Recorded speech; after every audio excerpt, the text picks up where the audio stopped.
Aleluia, glória a Deus, irmãos. Deus abençoe vocês.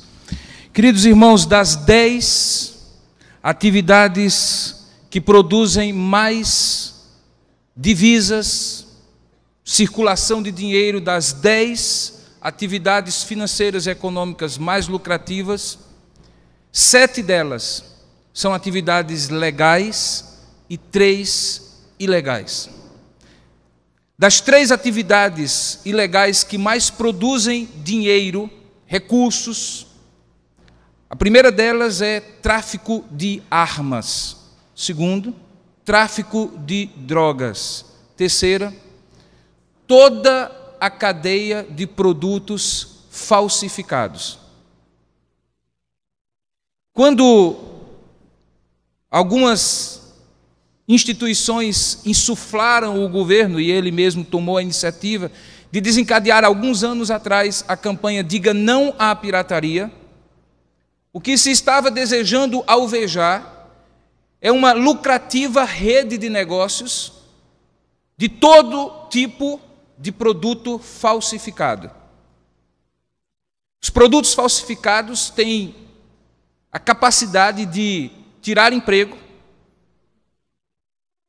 tirar receita tributária e retroalimentar uma cadeia de várias atividades.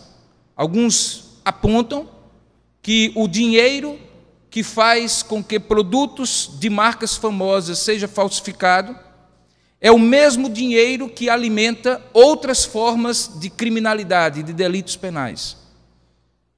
De fato, ser contra qualquer produto falsificado, além de ser uma questão ética fundamental, porque rouba a propriedade intelectual, autoral de algumas pessoas que produziram aquilo, que criaram aquilo, que geram emprego e produzem riqueza a partir daquilo, também é uma questão de sobrevivência de muitos segmentos da sociedade, econômicos, financeiros e do próprio Estado, que precisa ter os recursos dessa atividade que é feita em paralelo.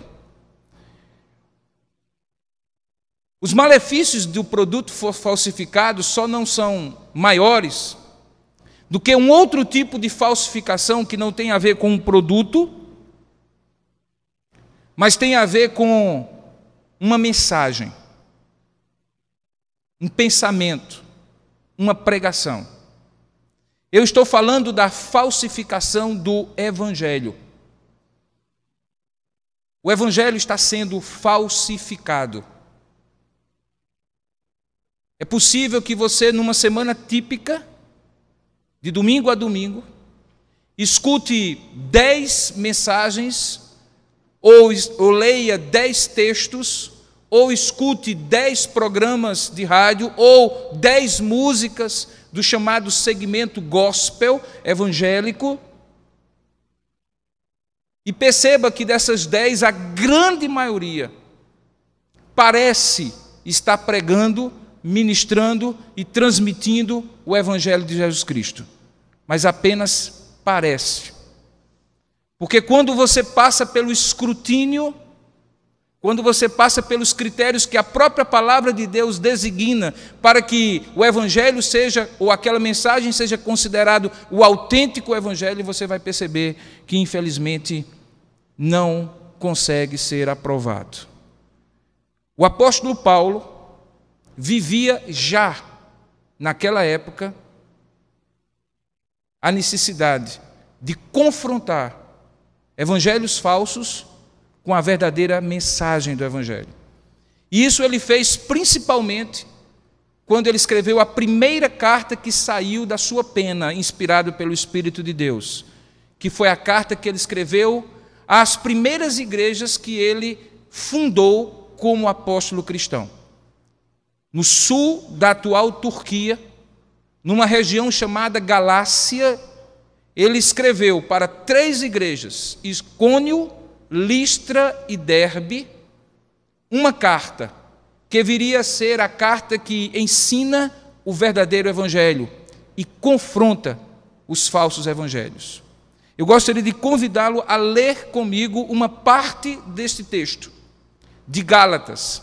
e compreender como ele é tão atual, compreender como este falso evangelho pode desencaminhar uma vida sincera que está buscando a Deus, e como perceber o poder, a graça e a veracidade do evangelho que vem de Jesus Cristo. Abra, portanto, a sua Bíblia no Evangelho de Gálatas, já no primeiro capítulo, no verso 6 ao verso 9. E você que está nos assistindo também pela internet, veja aí o texto da Palavra de Deus, que você pode consultar em algum site da internet, o Bíblia Online, por exemplo, que você pode abrir uma outra aba e, de repente, ver aí Gálatas capítulo 1, verso 6 em diante.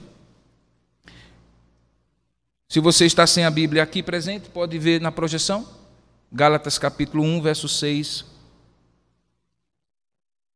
em diante. Diz assim a palavra de Deus. Paulo fala o seguinte: admira-me que vós, Gálatas, estejais passando tão depressa daquele que vos chamou na graça de Cristo para outro evangelho, o qual não é outro, senão que há alguns que vos perturbam e querem perverter o evangelho de Cristo. Mas ainda que nós mesmos, ou mesmo um anjo vindo do céu, vos pregue evangelho que vai além daquilo que vos temos pregado, seja anátema, seja maldito. Assim como já dissemos e agora repito, se alguém vos prega evangelho que vá além daquele que recebestes, seja anátema, seja maldito. Que Deus abençoe a sua palavra lida. Amém. Ó Deus amado, fala conosco através dessa palavra inspirada pelo Teu Espírito.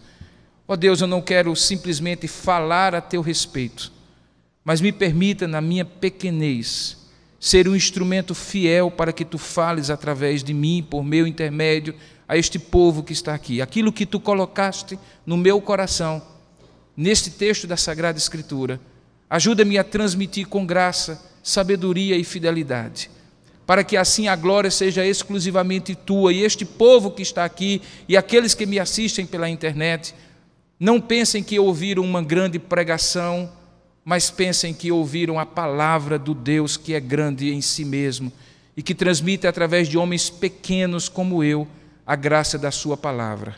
Fala, portanto, conosco e nos ajuda a compreender que evangelho é este, verdadeiro, autêntico, que de fato nos encaminha para Deus, para que não sejamos levados de um lado para outro, por outros evangelhos que parecem ser verdadeiros e não são, e que podem nos desencaminhar não apenas com malefícios nesta vida, mas para toda a eternidade. Portanto, ó Deus, fala conosco e dá-nos a Tua graça, em nome e para a glória de Jesus. Amém. Queridos, eu gostaria de fazer uma pequena observação antes de começar a ministrar sobre esse evangelho. Não me move aqui, sinceramente, nenhuma motivação fundamentalista para dizer assim, eu tenho a verdade e tudo que você está ouvindo aí fora não é verdadeiro. Sinceramente. Não me move nenhuma necessidade de enquadrar quem quer que seja ou o que quer que seja, a ponto de dizer assim, olha, ou é assim, ou tudo o que eventualmente não foi exatamente como eu estou dizendo está errado. Eu não sou o dono da verdade, eu procuro ser apenas o portador da verdade. Mas o fato é que existe sim, desde a época do apóstolo Paulo, um evangelho que era verdadeiro e um evangelho que era falso. Isso fica muito claro quando a gente lê esse texto, e o próprio Paulo fala de um outro evangelho. Existem duas palavras na língua grega para traduzir a ideia de outro. Uma é a ideia de outro, mas da mesma natureza. Por exemplo, quando eu olho para essas cadeiras brancas que estão aqui, eu posso dizer assim para Maria Helena, por gentileza, sente nesta outra cadeira.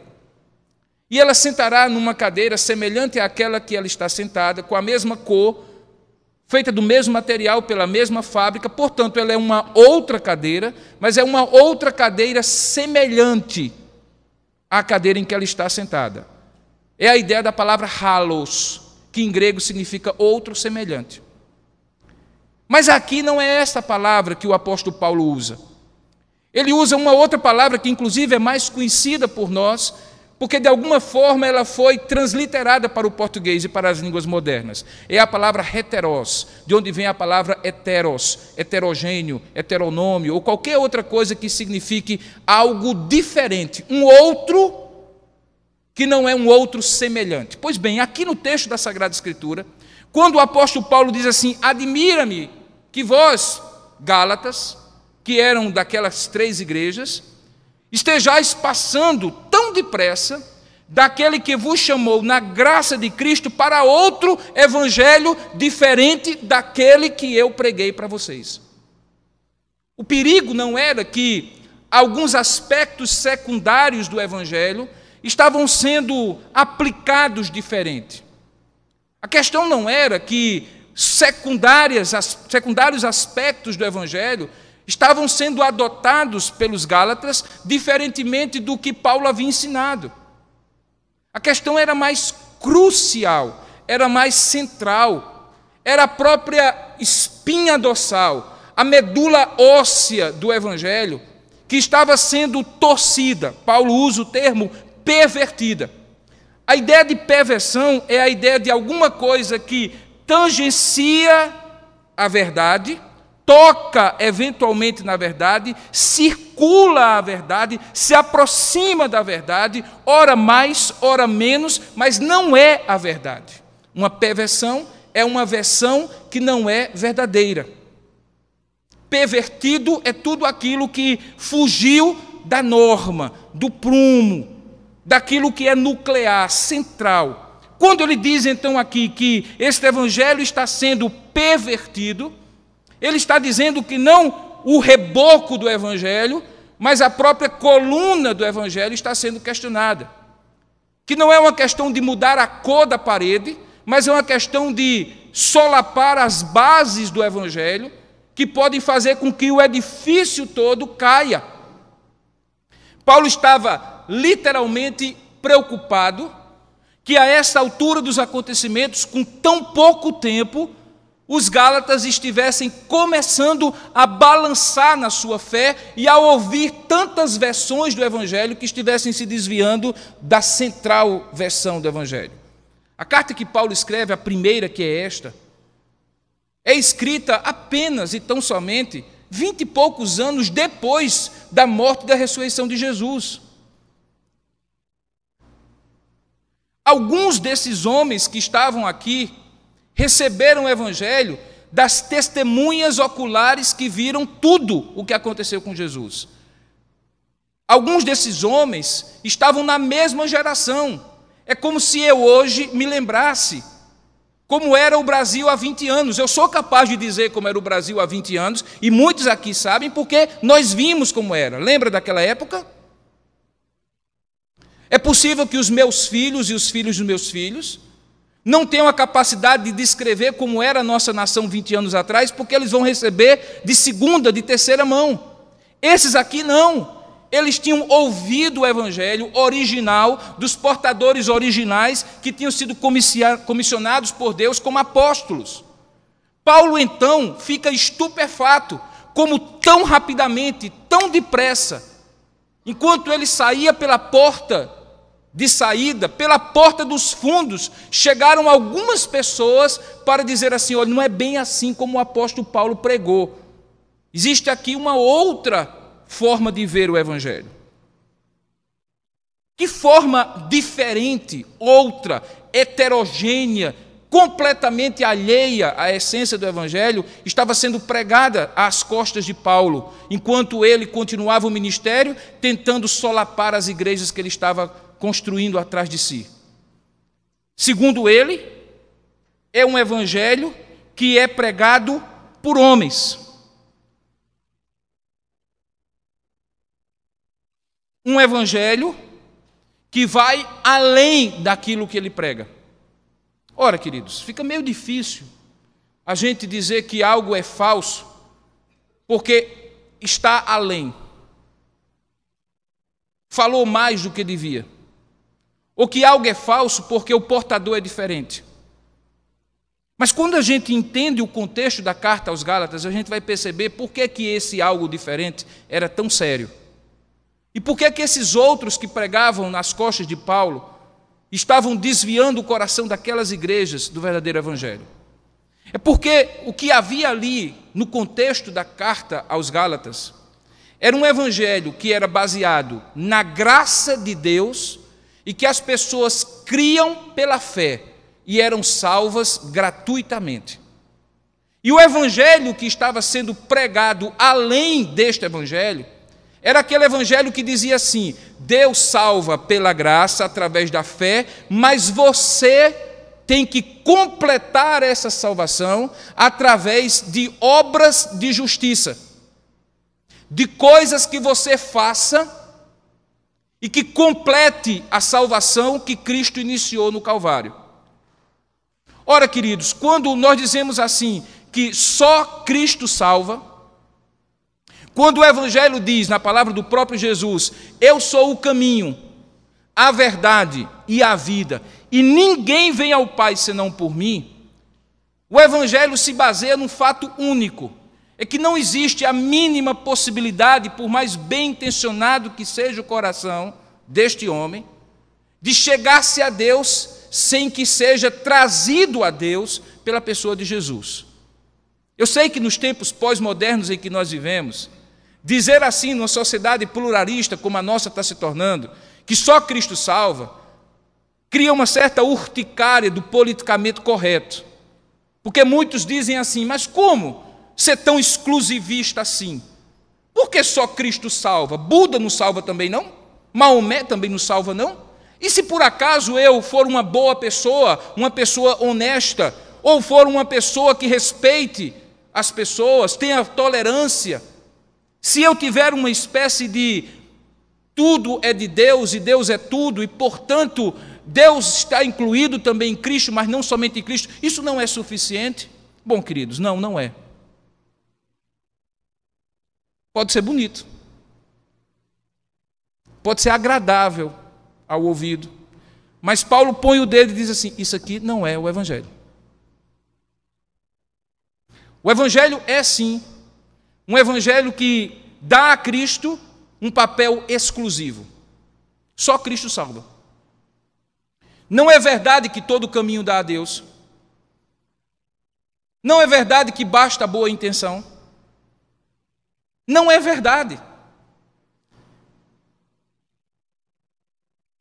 É possível que vários caminhos deem a Cristo, mas só Cristo dá em Deus.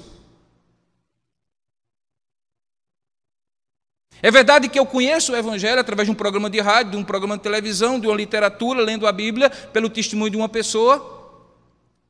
Mas o apóstolo Paulo deixa muito claro que há um só mediador entre este Deus, o Criador, e este homem, a criatura, e o nome dele é Jesus Cristo, o justo, o único. Todo o Evangelho, portanto, inclusive alguns evangelhos evangélicos, inclusive alguns evangelhos gospel, que nós temos ouvido hoje, que colocam Cristo e mais alguma coisa, Paulo coloca o dedo e diz assim, esse não é o Evangelho. Porque do ponto de vista da lógica do Evangelho, compreenda, o homem é pecador. Ele não consegue chegar a Deus, por melhores que sejam as suas tentativas de religação. Curiosamente, é este o significado da palavra religião, religare, em latim, religar-se ao Criador ou à divindade. Todas as religiões, inclusive esta, são produções humanas, com as falhas típicas de quem as produz. Aqui há erros, aqui há falhas, a começar do homem que está à frente desta igreja, que é falho e pecador. A gente tenta, mas obviamente que a nossa incapacidade inata, a nossa inabilidade total, também conhecida como depravação total, nos impede de ver com clareza. Há uma questão de miopia. Nós não conseguimos acertar o alvo porque ele está embaçado, porque existe uma série de lentes do pecado que nos impedem ver Deus com clareza. Há também uma outra questão: mesmo se víssemos com clareza, nós não teríamos a força de chegar até Deus. Qualquer um de nós aqui que eu chamasse e dissesse assim: me conte um pouco da sua vida diante de vocês, seria capaz de testemunhar que a grande dificuldade nossa não é aquilo que nós não sabemos que devemos fazer, mas é aquilo que, sabendo, nós não conseguimos fazer. Existe uma inabilidade que a gente consegue escolher uma boa esposa, um bom esposo, uma boa casa, um bom carro, mas não conseguimos escolher o verdadeiro Deus. Porque existe uma incompatibilidade natural no meu coração que me faz pensar que o melhor Deus para mim sou eu mesmo. E então essa pluralidade de religiões são nada mais nada menos do que expressões do eu humano que quer criar um Deus à sua semelhança, quando na verdade no início Deus nos criou à sua semelhança. Paulo, portanto, identifica que este tipo de Jesus mais alguma coisa, ou a ideia de que eu posso conseguir chegar a Deus, ou contribuir para a minha salvação, ou dar um pequeno complemento, é uma ideia completamente estranha. A exclusividade de Cristo e a graça de Deus como base do Evangelho. Nós somos salvos porque não podemos ser salvos por nós mesmos. Nós somos salvos porque não podemos salvar a nós mesmos. Deus entra na nossa vida porque nós não temos a capacidade de buscá-lo com sinceridade de coração, e quando fazemos sempre é movido por algum interesse escuso, inclusive para aplacar a nossa consciência pecaminosa que nos acusa dia e noite que alguma coisa está errada com o nosso Criador, entre nós e Ele. Paulo então identificava que qualquer coisa que vá além mais do que Cristo, além mais do que a graça, caracteriza uma pregação de um evangelho falso. Eu disse já aqui que esta caracterização não é exclusivo do ambiente fora do protestantismo ou do evangelicalismo, especialmente aqui no Brasil. Sinceramente, e Deus sabe que o meu coração não é movido nesta hora por um espírito de juízo. Mas é difícil, irmãos, ter um sábado como eu tive ontem, que eu fiquei grande parte do dia em casa, preparando uma série de coisas para a igreja, e de vez em quando, para relaxar, ligar a televisão e assistir a alguns programas ditos evangélicos, que gastam milhões de reais para ter acesso a todo o país. E quando tem a oportunidade de falar do Evangelho, falam de um Evangelho que é este outro Evangelho que está aqui. Um Evangelho baseado nas obras. Logo nós que nos insurgimos pelo movimento da Reforma Protestante contra todo ensinamento que fazia do homem o centro da sua salvação. Logo nós que dissemos assim, que a salvação vem pela fé, não vem de obras para que ninguém se glorie, texto que está na Escritura Sagrada. Logo nós somos aqueles que temos que ouvir diuturnamente gente pagando em dinheiro pela sua salvação, como se fossem as antigas indulgências da Idade Média. Gente que está pagando por sacrifícios pessoais. Gente que ouve outro dizer assim: olha, você para ser abençoado e para ser salvo, você tem que subir o monte. Você tem que fazer isto ou aquilo. Você tem que passar tantos dias sem comer, tantos dias sem beber. Você tem que dar tanto. Você tem que frequentar uma corrente de tantos dias e não pode quebrar uma sequer, porque se você quebrar, Deus não vai lhe abençoar. Vocês escutam isso ou só sou eu? E eu lhes digo, este não é o Evangelho. Pouco importa se o IBGE diz que o Evangelho está crescendo no Brasil, O que está crescendo no Brasil são igrejas que, não sendo católicas, dizem que são evangélicas.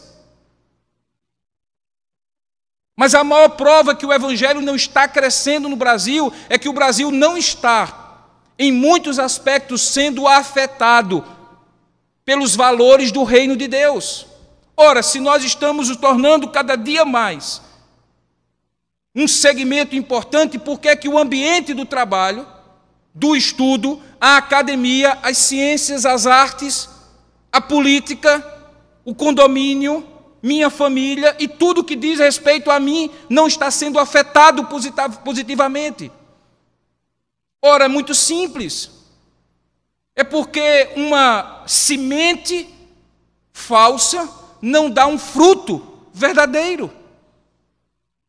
O que está sendo semeado no Brasil inteiro é uma semente de um falso evangelho.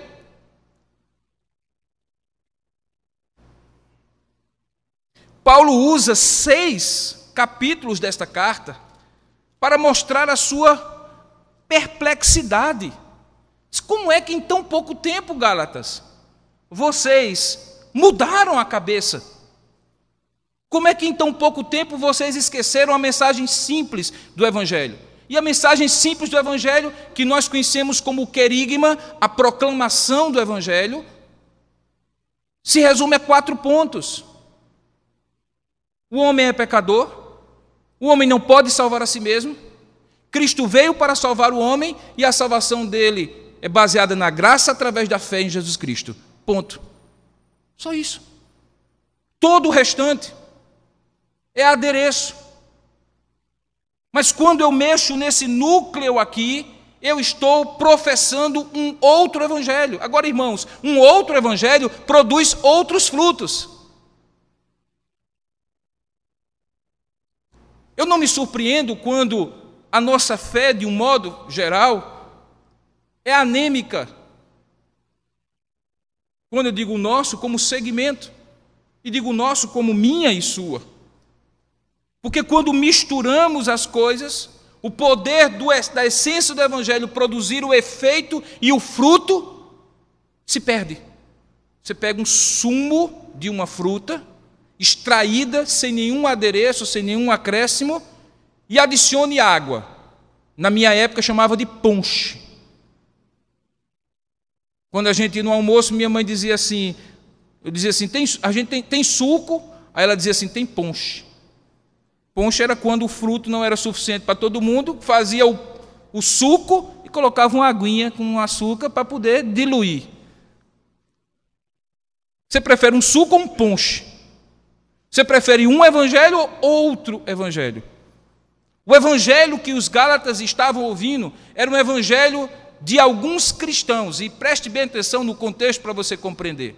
Alguns cristãos que tinham sido judeus, como a maioria deles, e que não conseguiam admitir a ideia de que alguém pudesse ter um vínculo com Cristo sem primeiro se tornar judeu.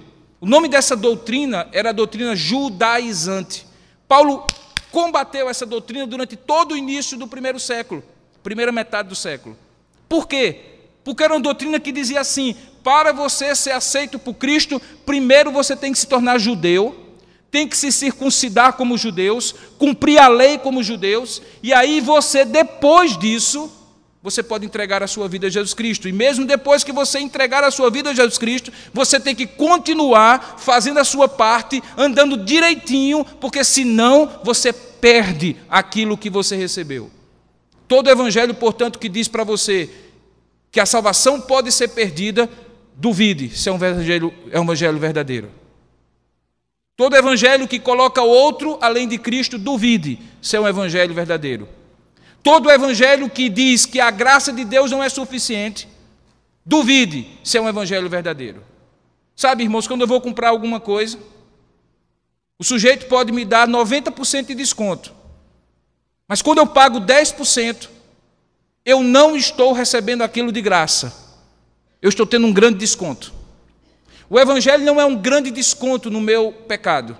Ele não diz assim, sabe, Robson, seu pecado mereceria assim 6 meses de prisão, mas eu vou lhe dar uma progressão da pena. Vamos fazer o seguinte, você cumpre um e fica uma coisa pela outra. Ele me deu um desconto, mas ele não me deu graça. Graça é quando Jesus diz assim, eu já paguei por você, e você então tem a liberdade de me servir em gratidão, sem precisar pagar absolutamente nada ao credor original que é Deus. Isso é graça. O que nós vemos e ouvimos hoje, irmãos, sinceramente, pode ser engraçado, se não fosse trágico, mas não é graça. É engraçado, mas é trágico. Se não fosse trágico, seria engraçado, mas não é graça. É ridículo o que nós vemos hoje. É ridículo. Eu até entendo porque hoje tantas pessoas estão vacinadas contra o Evangelho. Porque tantos amigos meus, mesmo sendo amigos de infância, quando me encontram anos depois e descobrem que eu sou pastor, eles me olham assim. Pastor, hein?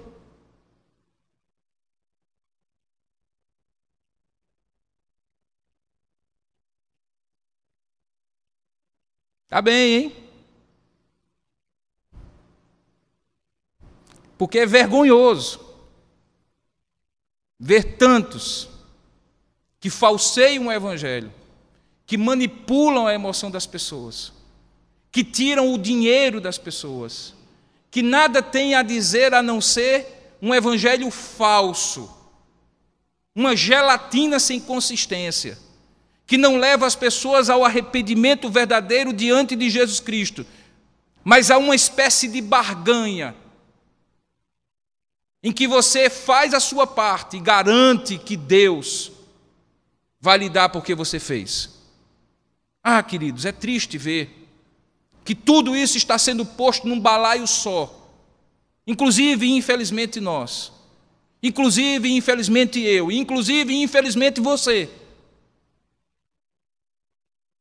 De modo que as pessoas olham e dizem assim, ser evangélico é isso? Então eu não quero ser evangélico. Paulo colocava o dedo na ferida e dizia assim, sabe por que é? É porque comportamento é baseado naquilo que você crê. Você se comporta, em última instância, de acordo com a sua escala de valores, de crenças, com a sua cosmovisão, com a sua ideologia de vida. Então, quando a base está falsificada, o comportamento é falso. Pode ser sincero, mas é falso. É como uma tinta de segunda linha, que é mais barata, mas vai descascar primeiro. Não vai aguentar as intempéries da vida.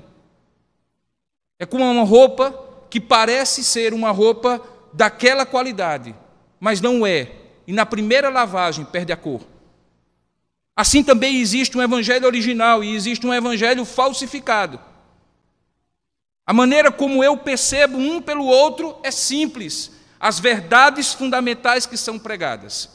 Só Cristo, só a palavra de Deus, só a salvação através da fé baseada na graça de Deus. Se é isso, é evangelho. Se não, é falso evangelho. Pouco importa se quem prega é presbiteriano, batista, assembleísta, da universal, mundial, colossal e assim por diante. Pouco importa. Não tem não colossal? Mas vão criar, pode ter certeza. Pouco importa, queridos. Nós não deveríamos comprar as coisas porque tem uma marquinha ali, porque a marquinha pode ser falsificada. A gente precisa saber da qualidade daquilo que a gente está comprando. O Evangelho é algo que nós cremos e que pode transformar a nossa vida. Se por um lado é vergonhoso, Paulo diz assim, eu estou estupefato, admirado, espantado, como é que vocês saíram tão facilmente da verdade? Por outro lado, na mesma época ele escreve uma outra carta, não mais aos Gálatas, mas à capital do império em Roma, onde no seu primeiro capítulo ele diz assim, eu não me envergonho do evangelho de Deus, do Evangelho de Cristo, porque é o poder de Deus para a salvação de todo aquele que crê. O Evangelho que é verdadeiro, você não se envergonha e não envergonha você. O Evangelho que é falso é vergonhoso para Deus, é vergonhoso para você, é vergonhoso para quem vê ao seu redor que a essência desse Evangelho é falsa. Um pouco mais à frente, nesta carta mesmo, no capítulo 3, Paulo diz assim: ó Gálatas insensatos, verso 1, quem vos fascinou a vós outros, ante cujos olhos foi Jesus Cristo exposto como crucificado. Olha aqui, a essência do Evangelho, Cristo crucificado. Eu quero apenas saber isso: recebestes o Espírito pelas obras da lei ou pela pregação da fé? Sois assim insensatos, que tendo começado no Espírito, estejais agora vos aperfeiçoando na carne? Terá sido em vão que tantas coisas sofrestes? Os Gálatas tiveram, sim, que renunciar para crer. E agora Paulo dizia assim: vocês estão fazendo tudo isso, ou fizeram tudo isso em vão? Porque antes vocês entenderam que quem faz a obra é Deus através de Jesus Cristo, e Ele o faz baseado na graça, no amor imerecido dEle, que você crê, aceita pela fé, e agora vocês estão misturando na massa um pouquinho de fermento para que ela cresça e apareça e fique bonita, mas fique sem estofo, sem conteúdo. É isso que vocês querem, Gálatas? Queridos, se Paulo dissesse hoje no Brasil, ou fizesse no Brasil hoje essas perguntas, é muito provável que ele ouvisse: sim, porque o crescimento é o que vale. Sim, porque o poder é o que vale. Sim, porque a projeção é o que vale. Sim, porque a fama é o que vale. Sim, porque o sucesso é o que vale. Recentemente eu ouvia um pregador que dizia assim: olha, você tenha cuidado, que nem tudo aquilo que é o mais bonito, nem tudo aquilo que é o mais bem-sucedido, nem tudo aquilo que é o maior, necessariamente é o melhor. Ele falava acerca dessa tendência, hoje prevalente no Brasil, de você avaliar as coisas pelo tamanho, avaliar as igrejas pelo tamanho, avaliar os ministérios pelo tamanho. Sabe, irmãos, este mês de outubro, esse mês passado de setembro, aqui no gabinete da igreja, eu atendi pelo menos 10 pessoas que me procuraram por telefone ou aqui no gabinete da igreja, querendo conversar comigo como pastor. E eu os atendi todos, como atendo a qualquer pessoa que me procurar, porque entendo que qualquer pessoa que Deus colocar no meu caminho se torna minha ovelha, mesmo que não seja membro dessa igreja. Para minha surpresa, eu descobri que daquelas pessoas, das 10 pessoas, 10 frequentavam alguma igreja nessa cidade. Na primeira vez eu me surpreendi, atendi, registrei e fiquei calado. Na segunda também, na terceira, na quarta, quando foi chegando pela quinta, eu disse: espera aí, o que está acontecendo? E como era uma pessoa com a qual eu tinha uma liberdade maior, eu disse assim: querido, você desculpa, não se magoe, por favor, eu vou lhe atender, vamos orar, vamos conversar, eu vou lhe aconselhar. Agora deixa eu perguntar uma coisa: por que você não procurou seu pastor? O pastor da igreja que você frequenta? O que está acontecendo? Você está com raiva dele, está brigado com ele? E aí a pessoa disse de uma maneira muito simples: ele não sabe nem que eu existo, pastor. Ele não sabe nem que eu existo.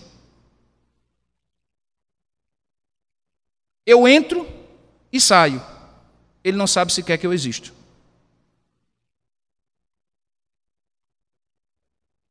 Auditório, show, público, propaganda e marketing. Isso necessariamente não é o evangelho. Isso Ivete Sangalo sabe fazer melhor do que a gente. Isso não é evangelho. Não é evangelho. Paulo dizia assim: o que aconteceu? Em tão pouco tempo vocês mudaram.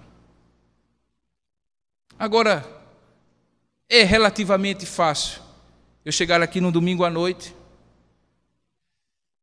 e de uma maneira profética denunciar todas essas coisas, apontar e dizer: olha, está errado à luz da palavra. Mas eu sempre me pergunto assim: de que maneira eu, Robson, e espero que você também se pergunte, de que maneira eu não estou sendo levado no rodo desta tendência e estou tendo um relacionamento com o Evangelho que é extremamente pragmático, funcionalista, interesseiro, em que eu imagino o Evangelho baseado naquilo que eu posso obter do Evangelho. E aí eu posso estar numa igreja que prega o Evangelho de modo autêntico, porque aqui nós pregamos, pode ter certeza disso. No entanto, o meu relacionamento com Deus não é baseado no Evangelho autêntico. Então você pode estar, para pior ainda ser a sua situação, num ambiente onde você ouve o Evangelho autêntico, mas você quer um Evangelho falso para se relacionar com Deus. E eis aí o seu risco, querido. O risco de, tendo a possibilidade de vivenciar o verdadeiro e o autêntico, optar por conveniência pelo que é falso. Grande pergunta que eu lhe faço é: você crê no Evangelho no qual Jesus Cristo é o centro da mensagem? Você compreende que quando eu digo que nós pregamos a Cristo e Cristo crucificado, é porque isso aqui em cima não é apenas um símbolo, um ícone religioso, mas é uma mensagem ou um símbolo que nos remete a uma mensagem que basicamente diz o seguinte: você não é capaz, eu tive que mandar meu filho para lhe salvar? Você compreende que não é pelo que você faz, nem antes, nem depois que se entrega a Jesus Cristo, que Ele lhe abençoa? Você compreende que mesmo hoje, anos depois de você ter entregue a sua vida a Jesus Cristo, a relação que Ele quer ter com você é ainda baseada exclusivamente na graça? E que, portanto, Ele não está exigindo de você, nem exigiria demais, que você complete alguma coisa pelo seu esforço próprio, que quando você faz isso, você desonra a mensagem do Evangelho, da mesma maneira como é desonroso você receber um presente de uma pessoa e perguntar o preço, e querer pagar o presente. E se a pessoa disser: não, de jeito nenhum, presente é presente, então deixa eu pagar primeiro a embalagem. Você consegue se ver dando um presente a alguém, alguém querendo pagar o presente e você dizendo assim: não, que é isso, é um presente. E a pessoa dizendo assim: então deixa eu pagar primeiro a embalagem. Há alguma diferença em termos de afronta e desonra alguém querer pagar um presente que você der? Ou alguém querer pagar a embalagem do presente? Não, não há. Porque se é presente é de graça. É preciso que você resgate aquela ideia que lhe atraiu para o Evangelho. O Evangelho é boa nova, o Evangelho é maravilhoso. E eu digo isso sempre, quando há 33 anos, há 32 anos para ser exato, alguém me pregou o Evangelho e não foi dentro de uma igreja, não era uma mensagem religiosa que me atraía, mas na minha casa o que me atraiu foi alguém dizer assim: Deus lhe aceita do jeito que você está. Porque até então o que eu ouvia é: melhore para ver se Deus lhe aceita. Então, quando alguém disse assim, do jeito que você estiver, Deus lhe aceita, porque Ele enviou o seu Filho por amor a você, aquilo explodiu no meu coração. E eu disse, é isso que eu preciso, é isso que é diferente, é isso que é maravilhoso. E pela obra do Espírito Santo, uma obra de transformação foi feita.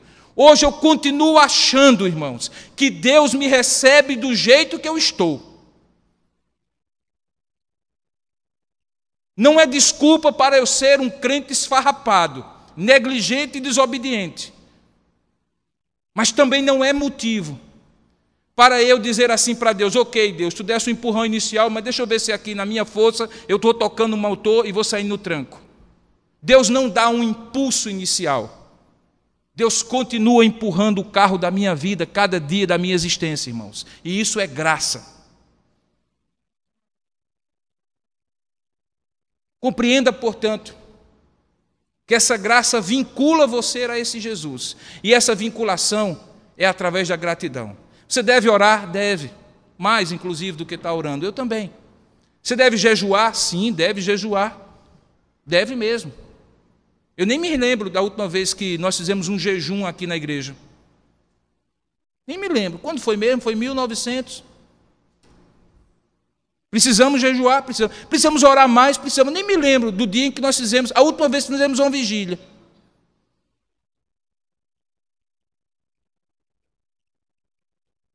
Agora preste atenção, nada disso deveríamos ou devemos fazer para que Deus se agrade de nós e assim Ele nos abençoe. É porque Ele já se agradou de nós em Jesus. E porque Ele já nos aceitou, e porque Ele já tem prazer em nós, porque já não há condenação para os que estão em Cristo Jesus, é que por gratidão eu tenho um prazer em tirar a hora do almoço para estar com meu Deus, em perder uma noite de sono para estar com meu Deus e com meus irmãos, coisa que eu faço facilmente para jogar rock band, ou para assistir um filme, ou para bater papo com os meus amigos. Sabe, irmãos, gratidão se revela nas suas ações. Sejamos, portanto, deste Evangelho. Sejamos, portanto, deste Evangelho. E não de tantos outros falsos evangelhos que nos rodeiam. Porque semente falsa dá fruto falso. Curva sua cabeça por um instante, feche os seus olhos. Ore comigo, por favor, diante daquilo que você ouviu da palavra de Deus nesta noite. Coloque sua vida diante de Deus. Afinal de contas, de que maneira essa palavra repercute dentro de você? De que maneira isto afeta suas decisões, suas escolhas, sua relação com Deus? Sabe, queridos, todas as vezes que nós ouvimos o Evangelho, nós somos levados para a cruz, para uma rude cruz, na qual Jesus nos salvou. Esse hino que nós vamos cantar agora, enquanto em espírito de oração, nós respondemos a Deus a mensagem que nós ouvimos, nos remete ao Evangelho antigo, que não tem cheiro de mofo, ao Evangelho verdadeiro, o Evangelho da cruz de Cristo.